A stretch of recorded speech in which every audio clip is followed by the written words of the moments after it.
Welcome to WEBN Sports Special Edition, a look into the Gembos. I'm Javier Rodriguez. And I'm Jessica Shortrabani. You might not think of Tufts as an athletic powerhouse, but it is one of the most successful Division III programs. The Tufts University Gembos have been dominating their conference called the New England Small College Athletic Conference, also known as NESCAC. Head women's soccer coach Martha Whiting explains exactly what it is that sets Tufts athletics apart. The first word that came to my mind when you said that is drive, and there's this inner desire and drive to be the best at everything they do. And it can be good and bad because it does create pressure, but I think if you can harness that passion in the right way, then I feel like they can be successful in anything. And so they're striving to be great on the athletic field, and they're striving to be great in the classroom, and those two things really seem to go together well here. And I think that's what sets our kids apart. That passion can be seen in both athletics and in academics. Many of the student athletes decide to attend a Division III university because of the promised balance between school and sports. This balance cannot be maintained without the athletic staff's help. Associate Athletic Director and head baseball coach John Casey says it's in a coach's best interest to keep that balance. I don't think you can cut a kid in half. So if you have a player and he's down here worrying about passing the class, he's not going to be a good player. And if he's down here worrying about a chem test, he's not going to be a good player either. So, we need to make sure we give them enough time to pursue those things. I don't think our kids would be any different. I think athletics is their passion, right? So if you take someone's passion away, they're not the same person, so they're not going to achieve the same thing. So I think that's probably, I would tell you, that's probably what we're trying to do with them, is make sure that these kids, these guys, especially the student athletes, they can achieve anything they want, and so it's our job to help them do that. The athletic department is able to acquire these passionate athletes because of the recruiting techniques of the coaching staff. Coach Casey says he looks for one very specific quality in a recruit. You got to fit our culture. I mean, that's really important to us. And so we want, I tell them all the time, when they come up and they visit overnight, we want that. Because I sit down with their hosts and ask them, what do you think? Do you think he's going to fit in? Or do you like him? Do you don't like him? Why? Whatever. I want to see a kid in this office with his parents to see how he interacts with his parents. Is he respectful to them, or is he like, one of those people who go, oh, I can't believe they're here and all this stuff. So, but, mom and dad are paying a lot of money, so they ought to be part of the process. And then it's just a question of whether we like them. I tell the kids all the time, it's really pretty simple. I only recruit guys I like, right? Because people I don't like, I don't talk to, so I can't really coach you if I don't talk to you. So it's a lot of that, right? I mean, why would you come here if you didn't like me? You got to stick, it'd be awful. Division III schools are not able to offer athletic scholarships, and that can make recruiting challenging. But head women's basketball coach says that recruiting at Tufts is not as difficult as it used to be. I think Tufts is world-renowned university, so the name is out there, and I think the recruiting piece has gotten easier as the program has been more successful and been on a national stage, and I think that the best recruiting that we do is bringing the the student athlete on campus and just hanging out with our team and getting to know them, and seeing how beautiful a campus we have, and knowing the the academic piece and the numerous majors that we have. Scholarships, obviously, as you mentioned, Division III. We don't do merit aid, we don't do academic scholarships, so any financial aid is based on need. And then you have the academic aspect. We're trying to find kids that are, 700s on math, 700s in verbal, and with off-the-charts grades and testing, and so that makes it a little bit challenging. But in the end, I think the school just sells itself, and we're, like I said, we're just very fortunate to be at such a great institution where kids want to come and get a great education, but they also want to come and play top-notch sports, and so the combination of the two, I think, really helps us.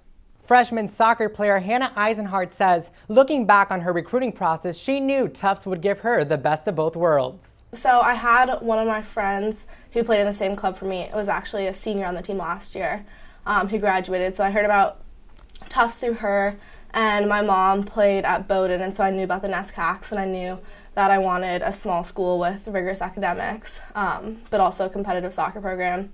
So I started looking, coming to camps, and at the end my tops were Bowdoin, Tufts, and Middlebury. But after visiting and just seeing the team and meeting the coach, I could really tell that Tufts was the place for me. So many of the programs at Tufts are successful, but the softball team accomplished the almost impossible, winning back-to-back-to-back national championships. Our reporter Ross Ketchke sat down with some of the team's players to see how they did it and how they plan to get back on the national stage. A great coach once said, "Hard work beats talent when talent doesn't work hard." And the ladies of the Tufts University softball team know a thing or two about working hard. There's definitely always this intensity at our practices of being better every day. This year, one of the things we're thinking more about is get as good as we can and prove it, because we know that we're the best and we need to show it. Reina Galbayati is one of just a few seniors in the Jumbos who was on the roster for the team's national championship win in 2015. That was their third straight year taking home the national title. And after a 2-year drought, the players are hungry for more championship hardware. So far they've been working really hard. We've been really pleasantly surprised with how ready they've been for some of the challenges that we've been able to put in front of them in 5 short days. So we'll see. I mean, there's a lot of balls yet to bounce, but we're excited. Coach Cheryl Milligan is a Tufts softball alumni. She knows what it takes to earn the title of best team in the country and says this year's squad has found its identity and is ready to make a push for banner number 4. I see our team going back to understanding what Tufts softball is all about, as opposed to sort of maybe what we didn't feel when we were in the moment, but what I think the last 2 years felt like we kind of weren't sure who we were. The Jumbos will begin their quest for their 4th national championship on March 17th as they take on the University of Chicago in Claremont, Florida. Reporting in Boston, I'm Ross Ketchke, WEBN Sports. The Jumbos are not only accustomed to national championships and success, they expect it. Our in-studio correspondent Christina Gesford has more on the recent success of all the programs. That's right. Since 2010, the Jumbos have won 15 national championships. The most decorated teams are the softball team and the men's lacrosse team. And as you saw, the women's softball team won 3 championships back to back to back.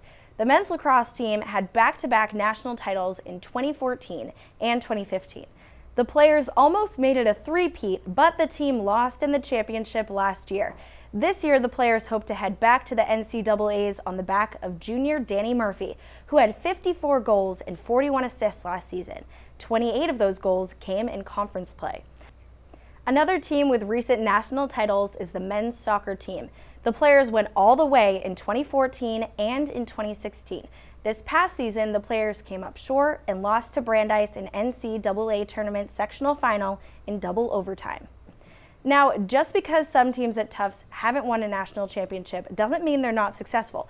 Take a look at the teams that are currently nationally ranked according to NCAA coaching polls. The women's lacrosse team is ranked 19th in the country. Men's swimming and diving are 9th, while the women are 18th.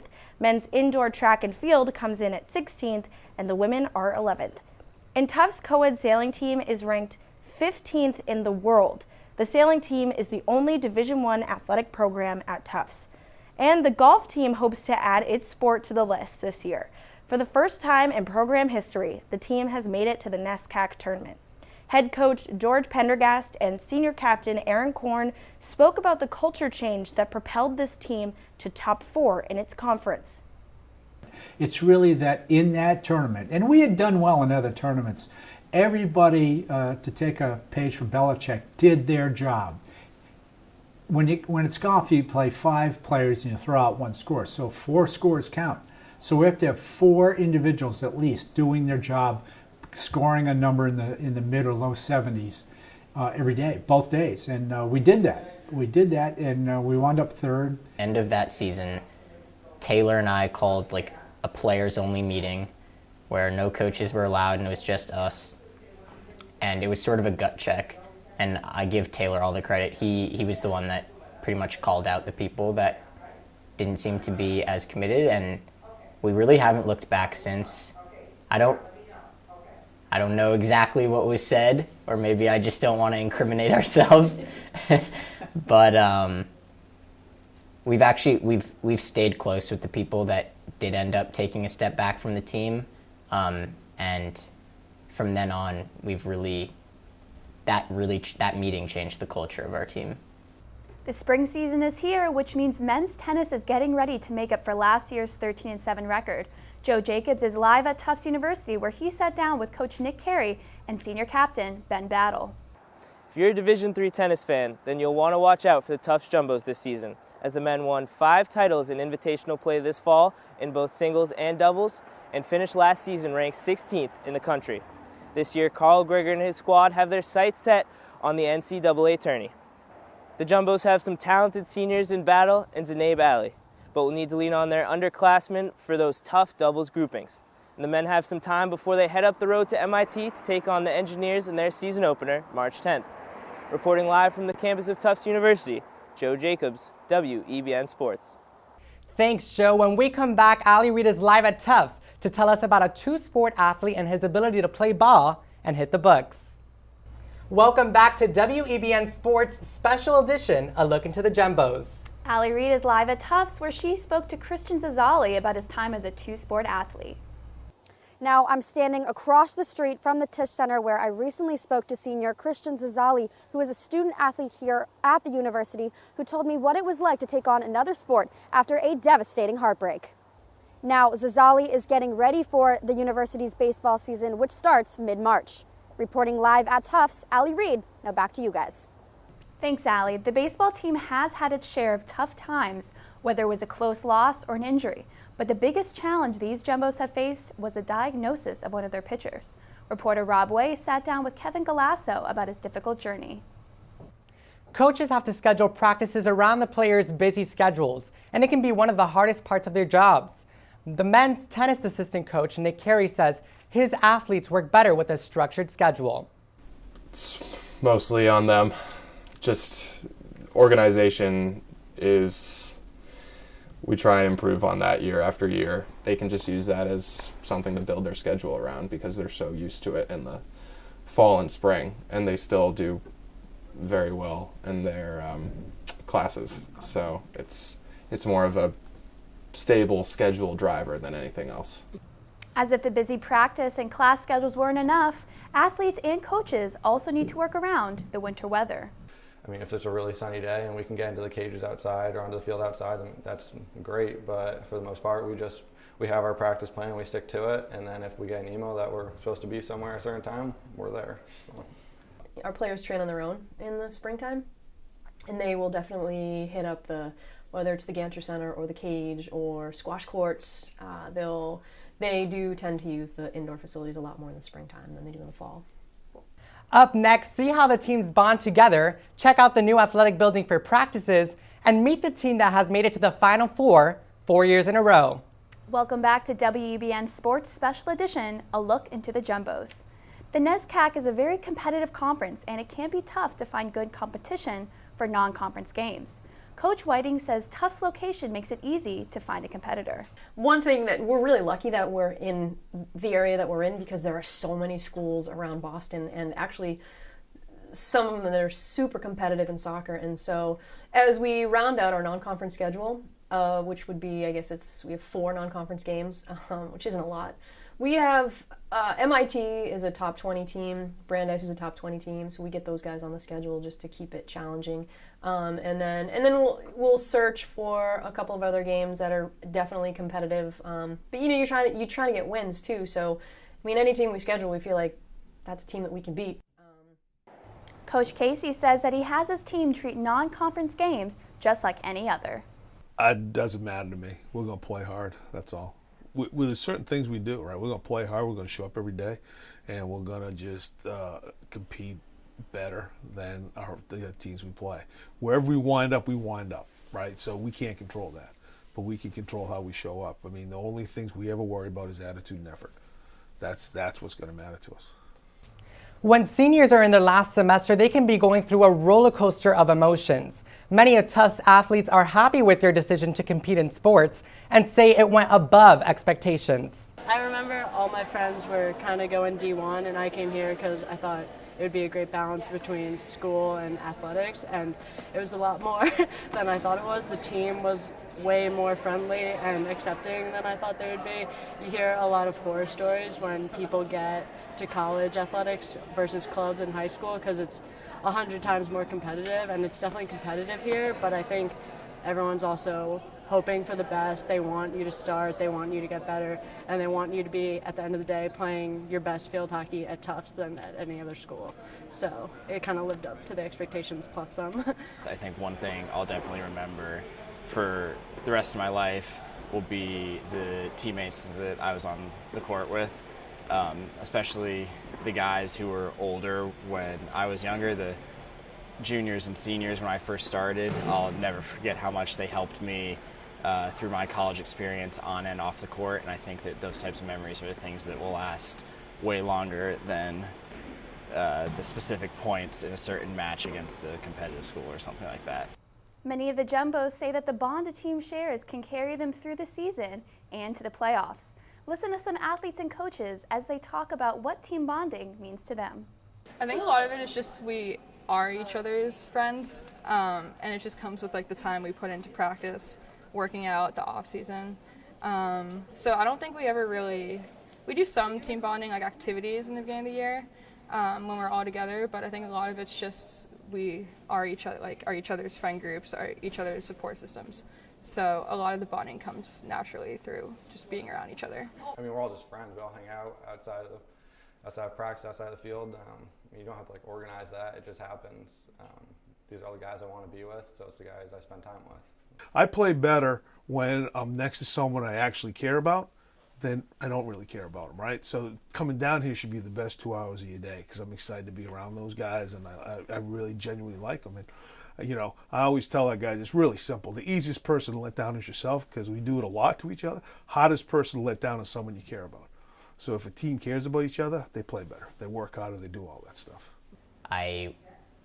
And all the other kids really in my class were like, we want this to be different than it is now. We would look around and see how close-knit the other teams were, how much time they spent together, how much they seemed to like each other, how much fun they seemed to have, how much success they were having on the field. And I think we all sort of collectively decided that we wanted to get there too. And so then the challenge became how do we do that? Tufts University offers over 70 majors, and in the athletic department there are tons of different players from all sorts of majors. A lot of guys are in the economics department. I think that's mainly because, you kind of, the upperclassmen kind of definitely help shape the underclassmen who maybe don't have an idea what they want to do. Also, like, personally, I am just kind of interested in it, so that's why I chose it, but I'm not really sure everyone else did. But, I think that it definitely helps to have upperclassmen in the same major as you because they've kind of been there and they can really help you with classes and, just help you out through the process because it can be hard at times. On the soccer team, I think there's a lot of diversity. I think there's a lot of pre-med, as I've said before. There's some econ. I'd say overall econ is probably the most common major for athletes. That being said, there are a lot of other, I know history majors, I know English majors, and I think that's one of the reasons is because Tufts offers so many different possibilities that people are able to branch out. That being said, I think your point is very valid about how seeing upperclassmen on your team doing something and them talking to you about how a certain subject is interesting could influence you to therefore major in what they're majoring in. But overall, I would say that we have a very diverse options, and because of that, there is a good amount of diversity. The women's field hockey team is looking to return to the NCAA championship game this season. But in order to do that, the players need to increase their team chemistry. Our reporter Chloe Thibault went to a practice and spoke to some of their star players and coach. Basically, whenever we're not practicing, we're also with each other. For Tufts University junior Gigi Tutoni, the girls in her team are more than just fellow players. They're her close friends. I remember last finals week, we booked a study room for 7 consecutive full days, and we were in there for every hour of finals week together. Field hockey at the college level is challenging, but this team's close bond brought them to championships in the fall of 2016.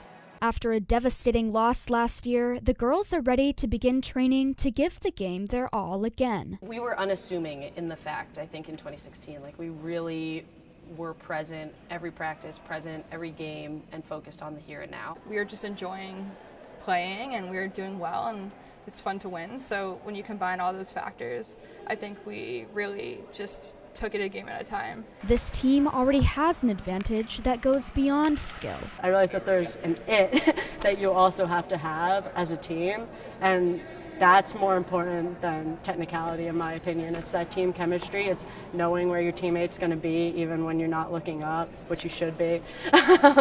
But that it factor is huge. It's way more. It's the most important thing a team can have. The team has already begun training for their fall 2018 season and will regroup in the summer before the games begin. For WEBN, I'm Chloe Thibault. Many of the Tufts teams travel for games and stay in a different city overnight. The teams would not be able to do this if it were not for the generous alumni who donate to the teams. With the absence of a training trip, we don't have that type of incentive to recruit, but I think that to run a program at a really high level in the way that we want to do it, there is a need for fundraising. And so a lot of what we do is reaching out to alumni. And a big day for us has become Giving Tuesday, which I know, internationally across the board, it's become a pretty big fundraising day. And we do very well that day. We also we've had an anonymous donor in the past that's donated a pretty good sum of money and created a match. And so, they would match every dollar up to a certain amount. It's of the kids going, but we are very fortunate in that we have a very generous alumnus that lives out there that helps us out with the cost of the golf and the meals. And we end up staying in alumni homes. Several alumni live out there in this gated community called Desert Mountain. It's very fancy. And we are able to get all the players into private homes without any cost. In 2012, Tufts finished building the new athletic department center, now called the Steve Tisch Center. Coaches say the building beats any other Division III athletic center. The Tisch Center has spaces for all athletes to train indoors. The Carzo cage gives the softball and baseball teams the ability to hit off live pitching. The cage also allows the soccer teams, lacrosse teams, and field hockey team to train inside. On the other side of the center is an indoor track. In the middle of this track are tennis courts. On top of all this, the Tisch Center has training areas reserved just for athletes. The women's basketball team is headed to the playoffs once again. Coach Carla Berube has led them to the Final Four the past 4 years. Reporter Jill Gearin went to their practice to see how the Jumbos prepare for another playoff run. Thank you for watching today's WEBN Sports Special Edition, A Look into the Jumbos. I'm Javier Rodriguez. And I'm Jessica Short-Herbani. Thanks for watching.